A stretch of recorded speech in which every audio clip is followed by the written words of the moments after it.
special economic zones.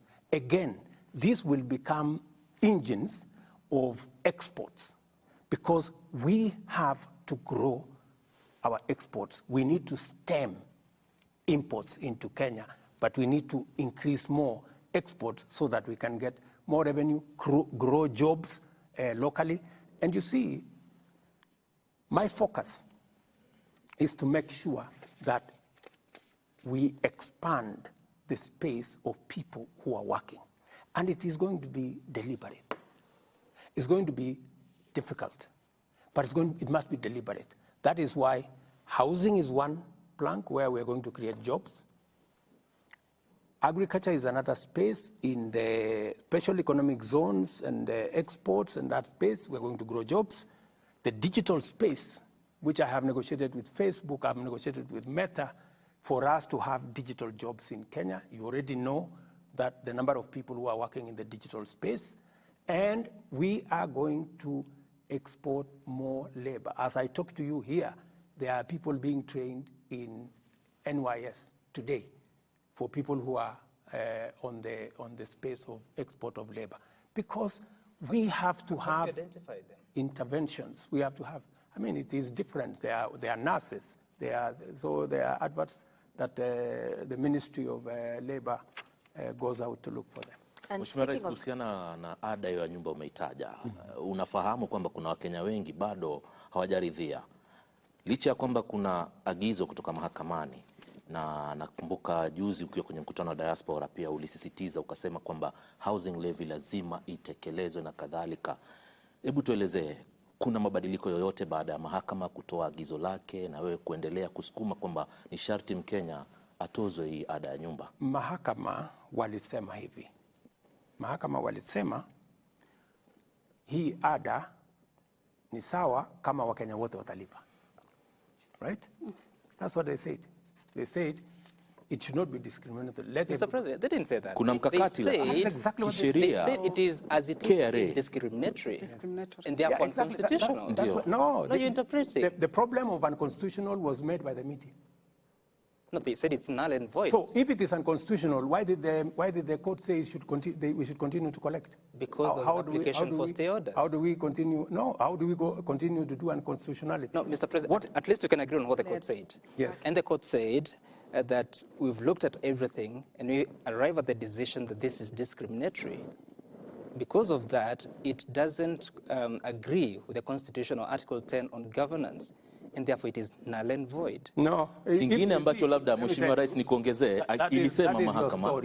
Mahakama pia ilisema kwamba hakuna mkakati maalum kupitia KRA jinsi fedha hizi zitakusanywa. Absolutely. Now that is what they told us to fix.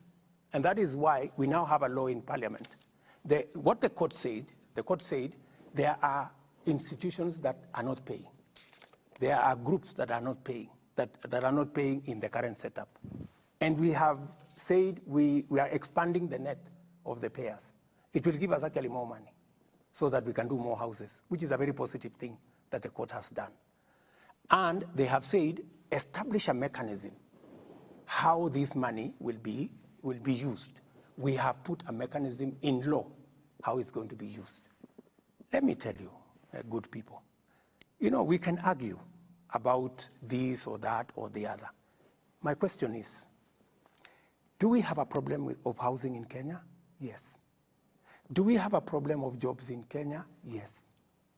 Can we sort out? Because, you know, it is one thing to argue, even if you are a judge. And I am sure that is what went through their minds. Because the judges are also Kenyans. They know we have millions of young people out there who are jobless. A story was carried, for example, in one of the media houses here. I think I saw it on KTN, saying the crime rate in Ruiru has gone down because there are many people working in the housing program in Ruiru. I did not make the story. It was in KTN, and that is the truth. So even as you sit as a judge, even as you ask me a question as a journalist, we are discussing housing. Housing is an opportunity to do three major things. Number one, to create jobs. Is it a good thing for us to create jobs? These are not the children of William Ruto. These are the children of all Kenyans that will work. They will work as architects, they will work as engineers, they will work as carpenters, they will work as masons, they will work in whatever field. Some of them will be working in factories that are creating steel. Some of them will work in factories that are making for us cement to do the houses. Is it a good job? Is it a good thing? Do we have a problem of unemployment in Kenya? Yes, we need to sort it out. It has to be sorted out somehow. Number two, do we have a problem of industrialization? Do we have a problem of manufacturing? Yes. How do we create more manufacturing jobs, if not through programs like housing? How do we reduce the problem of land fragmentation, where land that is supposed to be used for agricultural productivity is now being subdivided for people to live? If we provide alternative housing, we will save the land that is going to settlement. We will use it to produce food so that we stop the slide into food insecurity, and we begin to tame the problem of high prices of food. Mr. President, these are obvious, and that is why I am very confident that the court will look at it, look at what is the public interest, what is the public good that comes with housing. Let me ask finally, to own a house in Kenya today, you need to have 4 million, 5 million, the simplest, the cheapest house. We are giving an opportunity through this affordable housing program for a mama mboga or a boda boda guy to buy a house of 400,000 where they can pay 4,000 shillings a month and eventually own a house. I mean, we are giving dignity to every Kenyan. And let me tell you, finally, housing was a program that was in the UDA manifesto, the Kenya Kwanza manifesto, 1.5%. It was in Azimio manifesto, 1.5%. Yeah, and we all know that it is the right thing to do because other countries have done it and they have made a big difference. We have had this housing thing for as long as I have been a politician, but nobody has had the courage to implement it. Nobody has had the plan to do it. Have you stopped to wonder or ask what the people think, what their sentiments are about this? Because times are tough, Mr. President. Put in mind, 70% are saying no to this program. Yeah. Just wait. I want you to go to where these Kenyans are working. Go and ask them. Go and ask them. The beneficiaries, the people who are working today, they are not even the owners. They are just working. Go and ask them. And you see, this is the beginning of a program. Give it time. Kenyans will come to appreciate that, yes, my son is working, my daughter is working. If they are not working at the construction site, they are an architect, or they work in some company, they are an accountant in some company that is doing cement and construction products. And let me ask you, countries like Singapore, like Malaysia, like Korea, we all have been talking about them. We've been saying, oh, you know, we were at the same level with Korea, but today they are different from us. They made tough decisions. That's why they are where they are. We have to make tough decisions if we have to catch up. I mean, if we want to continue to make convenient, you know, politically correct decisions, we will continue to remain in the same place. And I know, for example, that it is politically expensive. You know, I would be a very popular person if I abolished tomorrow. I said, okay, let's forget about the housing thing. People will clap for Mr. President, I don't think there's anyone saying that you should stop it. I don't want to be... Mr. President, if you remember, Mr. President. I want to transform Kenya. Yes, if you remember. Transforming Kenya is not a walk in the park. Transforming Kenya is not going to be done using convenient, politically correct, popular decisions. Some of the decisions may be difficult now, but we will all see the benefits as we go. No doubt about that, Mr. President. It is the wrong time. We've had housing as a plan for the last 50 years. Are you telling me for the last 50 years, there was no correct time? It is never too late. it is never wrong to do the right thing. Mr. President, just let's stay to the housing fund, because when it started and you were walking around the country and selling this dream to many Kenyans, you told us this was a fund and we will contribute. And if you didn't want the house or didn't benefit, at the end of the day, you would get your money out at some point. Then overnight, in Parliament, it turned into a levy and a tax.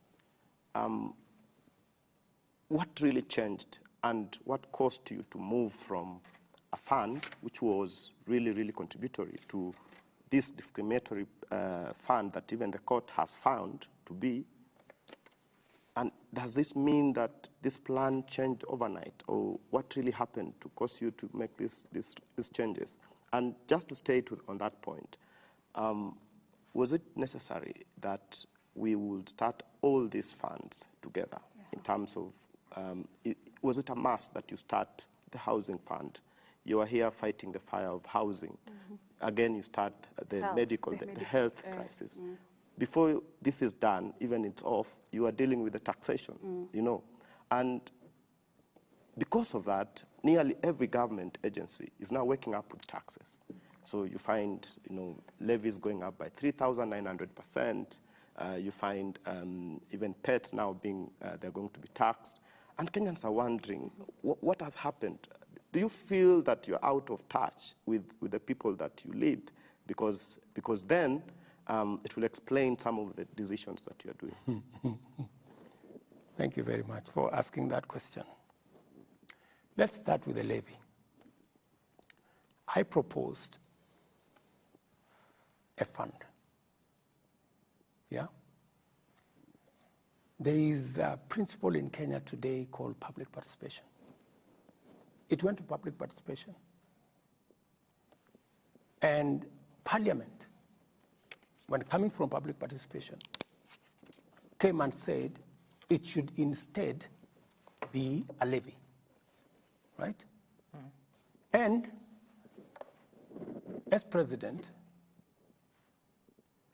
if the people said they wanted this changed into a different way of doing it, I agreed that, okay, let's go this way. But what did I do to make sure that it captures everybody?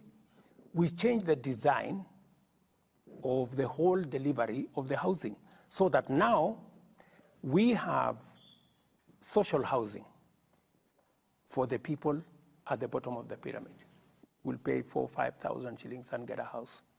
We have affordable housing for people in the middle who will pay between 5,000 and 15,000 every month. But we have also included 30% of all the units to include the people who largely are the contributors. The people who are the biggest contributors, the people in the middle class, who will pay now between 15,000 and 30,000. So we have made everybody a beneficiary, in the chain, again, to mitigate against what you're saying.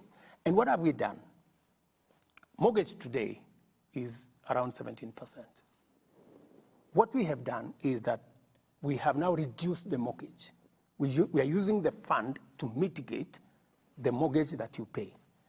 And it is now gazetted that the people who will buy social houses, their mortgage will be at 3%.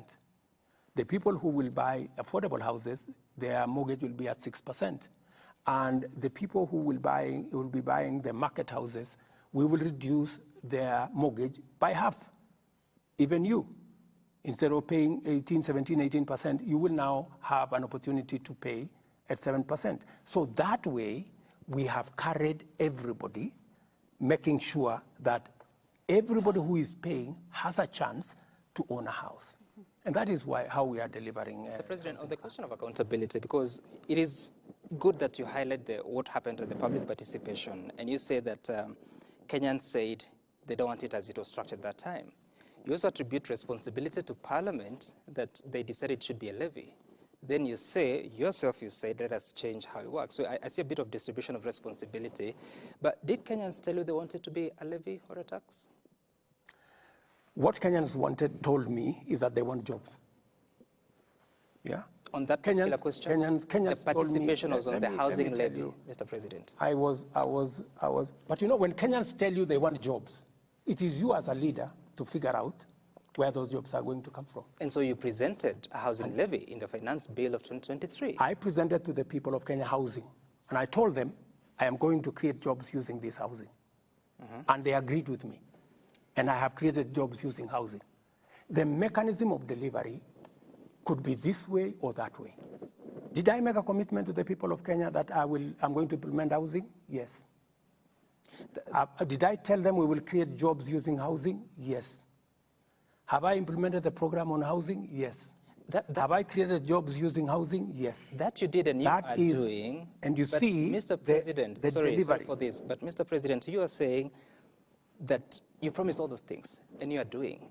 But when people tell you, we don't want it, it is too expensive for us, you change it from a levy, from housing fund, from a contribution to a tax that is not even, you can't recoup it after the 7 years. How did the translation into that become?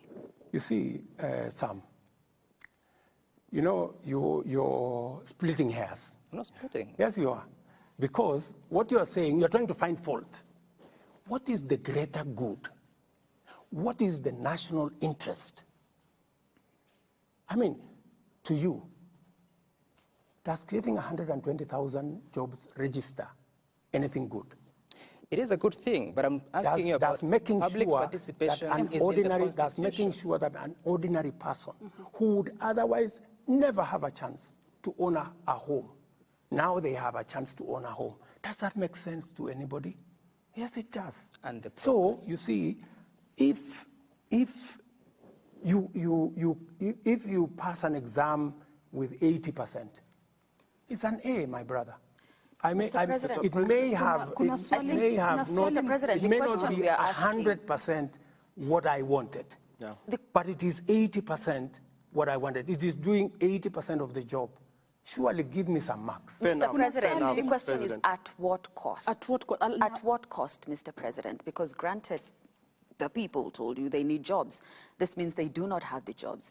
This means they do not have money in their pockets. And in response, what you're doing is taxing them further.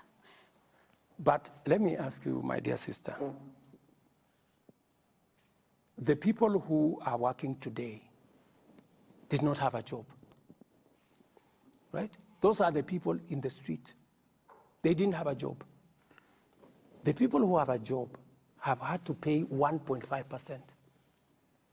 1.5% so that we can give a job to somebody else. And for your information, that somebody else that is getting a job is a taxpayer. They contribute to what we eventually earn. Is it too much for us as public servants who earn a salary to give 1.5% of our salary so that somebody else, another Kenyan, who is also a taxpayer, who also deserves something, they don't have a job because the job maybe they would have, I have. But I'm being asked, contribute 1.5% so that that other Kenyan who is walking in the street can have a job. But it's not just that, Mr. President. Let me just finish. They too can own a home the same way you own a home. I don't think that is being asked. It's not just that, Mr. President. Bado hujalijibu la mwenzangu Wafula pale. Amesema iweje wakati huu ndio munaleta tuseme hizi taxations nyingi, mumeanza na affordable housing na bado hatuja elewa vizuri zaidi, tuko kwa health, bado tunajaribu taxations. Kwa nini zimekuja kwa wakati mmoja kiasi cha kwamba Mkenya anasikia uzito? Kwa nini isikwende step by step kiasi cha kwamba hata Mkenya atajua ni kweli tunasonga mbele lakini si finyiki, maisha yako sawa? Wacha nikueleze. Mambo ya health kwa mfano. It is the profiling, it is the spin that you people many people, let me not accuse you, many people are spinning it. What are we doing? What are we doing in health? We are saying in health, we want to reduce those who are, and they are, by the way, the majority, of the people who are, when I spoke about hustlers, people thought I was not serious. I was very serious. That is why I am saying, those of us who have a job, let's contribute 1.5% good people, so that those of us who are hustlers, the people in the street, can, even them, they can have a job. They now have 120,000 of them on a job. That's number one. On this, on the health, what are we doing? We are saying three things. Number one, for the first time, every Kenyan, even those who today cannot afford nothing, they will have a health insurance. For the first time. Number two, those who, and the kind of unfairness that there can be. Mama Mboga is paying 10% of our income for health insurance.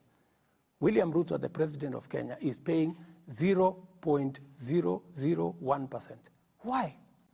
All we are saying is, let everybody pay an equal percentage of what they earn.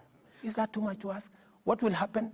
The people who are paying 500 will come down to 300. Is there anybody saying that there are people who will get an insurance cover who do not have? No. Are there people who are saying that those at the bottom of the pyramid will reduce their money or their contribution from 500 to 300? No. The people who are talking are not talking about those things because they are not convenient, and because many of us believe those people don't matter. I want to tell you, my friends, those people are also Kenyans. They matter the same way we do. Let us give them a chance. And Mr. President, let us give them a chance to also participate in Kenya. Let us give that fellow, that mama who has no chance. And let me tell you, for the first time, a person who would otherwise die of cancer or diabetes or hypertension, because when they go to hospital, they are told they don't have the money. For the first time, we have a special kitty, which all of us will contribute and give everybody a chance at life. I mean, my friends, all we are saying is, let us have a country where nobody is left behind. Maybe the question... Because we are just thinking about ourselves. We are discussing how our salary is going to be, how 1.5% of our salary... There are people who have never seen a pay slip. There are people who really, genuinely, don't have a chance at life. I am asking the rest of Kenya, please, let us give a chance at life to many more Kenyans than those of us who are employed. We are only 3 million. We have 10 million people out there. Mheshimiwa Rais, umesema kwamba makato haya mapya ya bima ya afya yatashughulikia kila Mkenya kupata matibabu. Na kwa Wakenya ambao hawana uwezo wa kulipia bima hii, mtawashughulikia vipi kama serikali? Kabisa, you have asked me the best question. Ukisoma sheria mpya ambayo tumepitisha hizi sheria 4, tumesema wale wa Kenya ambao hawawezi kulipa, serikali ya Kenya tutawalipia. Kila mtu atakuwa na bima ya afya. Uko na takwimu ni Wakenya wangapi? Na wale tayari tuko na wale ambao wako katika program hii yetu ya social cash transfer. They are about 2 million. But my estimate is that another 3 million will be in that category. People who cannot afford. Hawa pia watu karibu 5 milioni watapata bima ya afya, italipwa na serikali ya Kenya katika mpango mpya. Jameni, na wauliza wa Kenya, hata na wao ni wa Kenya, tuwafikirie. Na wale wako chini pale, karibu wa Kenya wengine karibu 8 milioni 9 ambao wanalipa saa hizi shilingi 500, tutawapunguzia shilingi 300 kwa mwezi. Na wale hawana uwezo kabisa tutawalipia. Na jambo lingine la muhimu zaidi, wacha niwaambie, hii ni ya muhimu na Wakenya wasikie. Pesa ya NHIF kwa sasa karibu 50% inabebwa na watu wanafanya kitu inaitwa fake claims. Mumesikia kwa mfano kuna hospitali moja hapa Kino. Mumesikia? Ilikuwa kwa vyombo vya habari. Ati wanafanya operation ya upasuaji kuzidi Kenyatta, Aga Khan na hospitali zingine zote combined. Ni nini wanafanya? ukora mtupu. Yeah? Wanaenda saa zingine wanatangaza ati kuna medical camp. Lakini ile medical camp sio eti ya ukweli, ni kukusanya wagonjwa. Alafu wanachukua majina ya hao watu, wanakuja wanajaza form ya NHIF, wanawalipia wao. Alafu bila ya wale kujua, wanaenda kuclaim pale NHIF. Ndio sababu tumeweka sheria maalum inaitwa Digital Health Bill ama law, ambayo sasa itatusaidia kufunga hiyo mambo yote. Na ndio sababu Sam, nikuambie, ndio unaona wewe Wafula, usikize vizuri, ndio unaona wale wamepeleka makesi kotini ndio wawa, kwa sababu hawataki hii sheria. Ndio wanaendesha hii propaganda kubwa, iko shida kubwa sana, Wakenya wapinge hii mambo ya health, kwa sababu wanataka kuendelea kuiba pesa ya wananchi ama ya afya. Kwa nini usiwafungulia mashtaka, Mheshimiwa Rais? Wale tayari tumewashawafungulia mashtaka na tayari tutawapeleka kotini, kwa sababu we want to make sure, my friends, wakati unaona kesi iko kotini, imetumwa kotini na watu ambao ni beneficiaries ya the kind of corruption that is going on in NHIF. That is why they don't want us to change the law. That is why they have put together big cases to stop the laws we have changed, because these laws will change and seal the loopholes they've been using to steal our money. And I am very determined, by the way, to stop them. And I will stop them. Mr. President, because yes. we have dissected the problem properly. And we want a country that leaves nobody behind. That is why we have the Digital Health Bill. We have the Social Health Authority that is going to make sure that we carry everybody along. Right. And I am very confident when the court finally sits, they will see the value we have in this bill. I am not a madman. Right. And Mr. President, to do things that I know are not good for the country. But also, I am this one person. You know, the problem we've had in Kenya, my dear sister, is that leaders have never wanted to do the right thing. We know what is right, but we want to do what is convenient. We want to do what is politically right. I have decided, as William Ruto, that we have been looking for a guy to bail the cat. I will do it. We have been looking for a person to blame when we do the right thing. I'm ready to carry any blame. Okay. But I must do one thing. I must do what is right, and I must sort out our country. We've been postponing this, you know, and people would rather, and many people ask me, oh, you know, the way you're going, you will not get a second term. You know, let me tell you, I am very clear in my mind. I was not elected to look for a second term. I was elected to get the country out of the mess. I was elected to create jobs. I was elected to implement universal health coverage that has been on our cards forever.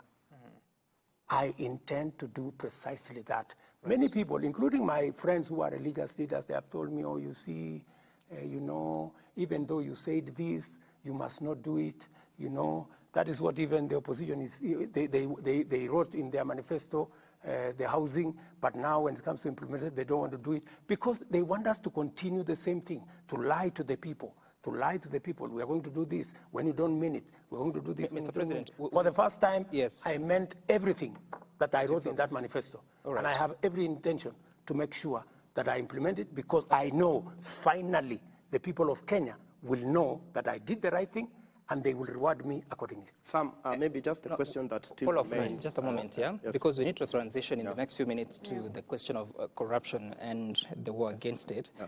But you're saying something, I have read the bill, and most of us have, I mean, the laws now, and they're quite transformative, so to speak. But then again, the process is as important. I have heard you on several occasions saying that the contribution to the Social Health Insurance Fund will be 2.75%, so that it is equal across board. Your Cabinet Secretary, Nakumicho Wafula, says that I had actually said it was going to be 2.75%, but capped at 5,000 shillings. And I wonder, because the law as it is says that the cabinet secretary shall bring regulations to the floor of the House. That has not happened.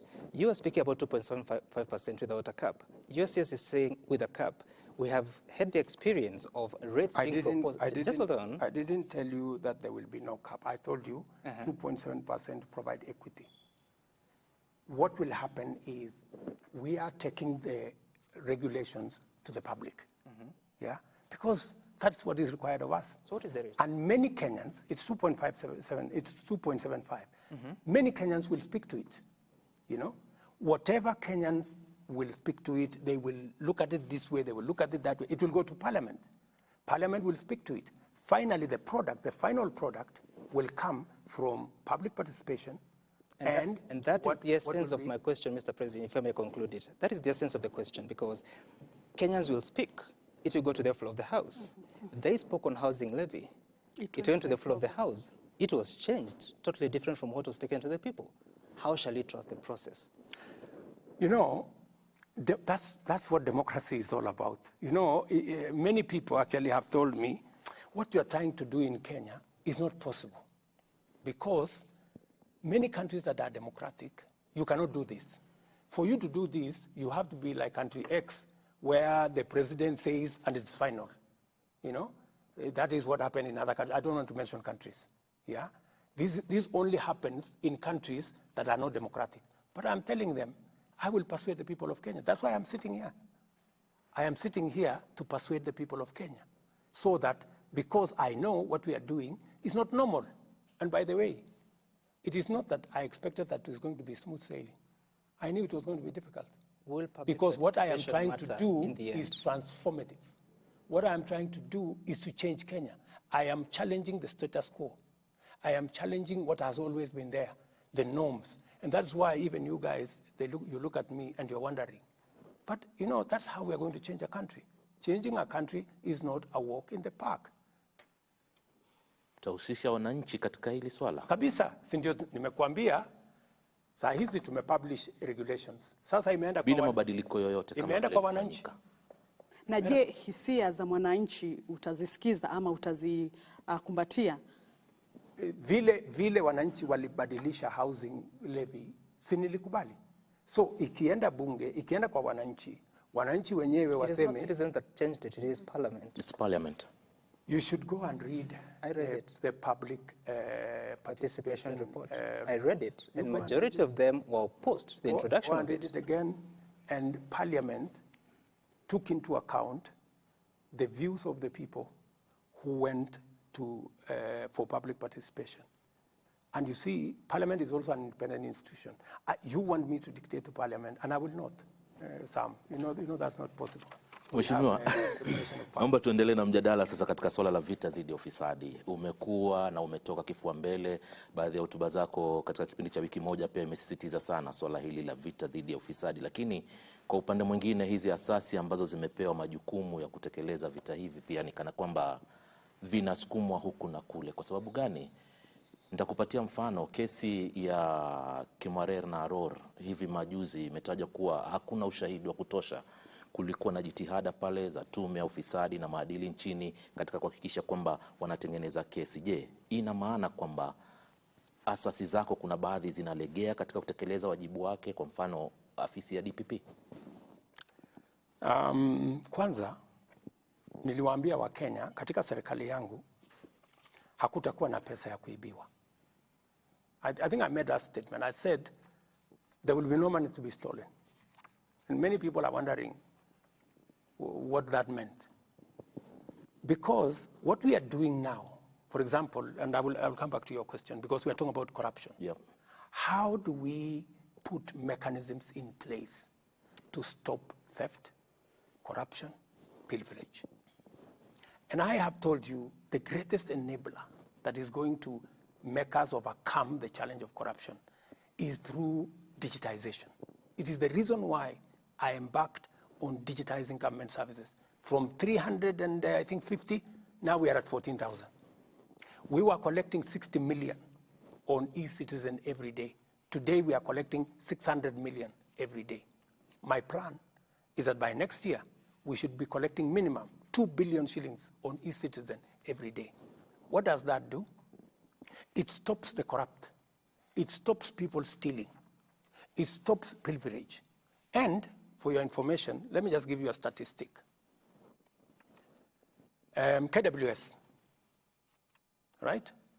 Their budget for a whole year was 4.3 billion, but given them actually a budget of 4.5 billion.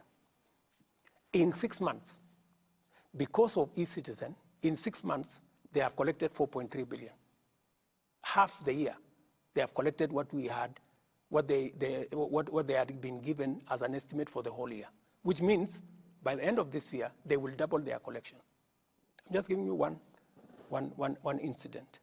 So what will that do? That is how my plan on how to manage corruption, number one. Number two, I promised the people of Kenya that the independence of the judiciary is going to be sacrosanct. I can tell you for free that they have never received a telephone call from the president to tell them, manage this case in this manner, this corrupt person or that corrupt person. I promise the same to EACC, I promise the same to DCI, I promise the same to DPP. It is their responsibility. They ask me for support, and I have given as much support as I can muster to all these institutions. Let's come to the, are they doing what they should do? It is not for me to judge. It's for the people of Kenya to judge, because they report to us. I am telling them what I can within the separation of powers, that it is our expectation. That's why I'm speaking publicly, in public fora, to tell them, look, you know, the people of Kenya have expectations that those who are corrupt, and if there is anybody who is corrupt, has a matter, and they say, and one of the agencies say, oh, the president told us not to prosecute this person, I would say in public, in front of TV, they should tell me, because I would never do such a thing. Coming to Kimwarer, if you followed Kimwarer, I said in the campaign trail that the case for Kimwarer was a fraud, because it was, you know, because it was. Because that case was being used politically. And that is why I have said we do not want political cases. And that's why I have told the investigative agencies, I don't want them to help me with politics. I will do my politics. I will look for supporters. I will look for all these groups, you know, lobby groups and what have you. I will do politics. Them, they should dispense justice. And under my administration, there is nobody who will be prosecuted because of politics or politically, or because they are not aligned to this way and that way. But nobody is going to hide behind politics. That because you are a politician, or because you are a friend of the president, or because you are a relative of the president, you are not prosecuted. That one I have said in public, and I have told every cabinet minister, nobody should go to their office and tell them the president has sent them, or they are a relative of Mr. X or Mr. Y. I will not send anybody to any office to do anything. Na, they must do their job in accordance with the law. Mheshimiwa Rais, unaposema kesi ya Rod na Kimwarer ilikuwa ni utapeli, unamaanisha kwamba hakuna pesa zozote za mtozo ushuru zilizopotea katika kesi hii inayohusiana na mabwawa ya Rod na Kimwarer? Sisi ndio tulipoteza hiyo pesa, kwa sababu serikali wakati ilienda ikasimamisha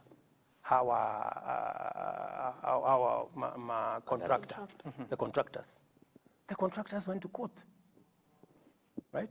Because they hadn't committed any crime. Number one, we were supposed to give them land to do the dam. You know, we didn't give them the land. The land was there, but somehow, and I don't want to accuse, I think we have said let's not talk about the past. Whoever was there decided they should not get the land, because they wanted to frustrate the project. The thing disappeared. The DCI was mobilized to go and get the contractor in Itare, you know, up to today, nobody knows what the problem was with Itare. They went to court. We have had to go and negotiate. I have had to go and negotiate with Italy, for your information, for us to settle, because we were going to pay 40 billion for nothing, without anything on the ground. So we've had to negotiate. So then, is there a correlation between your negotiations with the Italian government, and the president was actually here, of Italy that is there a relationship between that and the withdrawal of charges against all these accused persons? No, ask the court. I mean, the court has been going on. Yeah. What did the court say?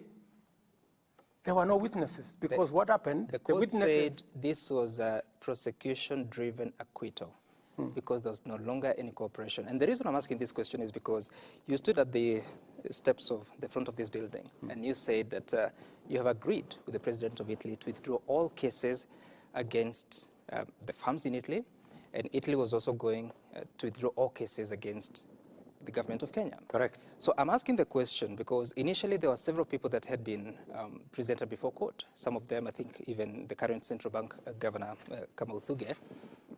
Is there a relationship? Because you said withdrawal will be done. When we talked about... Is there a consequence? No. What we said about the withdrawal was they took us to court in London. We made a counterclaim just to make sure that we are not exposed. So when we made the counterclaim, then that's how the case was continuing. So we said, for that matter, they are going to withdraw their case in the arbitration court. We were going to do the same. It had nothing to do with the cases in Kenya, because the cases in Kenya were criminal. The cases in the arbitration were contractual. So these were very different cases. So the case has been going on in the Kenyan courts, mention after mention. I mean, and by the way, those cases were going on even before I came to office. They had been there for 3 years, and it hadn't moved 1 inch. Why? Do you think there was any feasibility study done on the two dams? Do you know of any?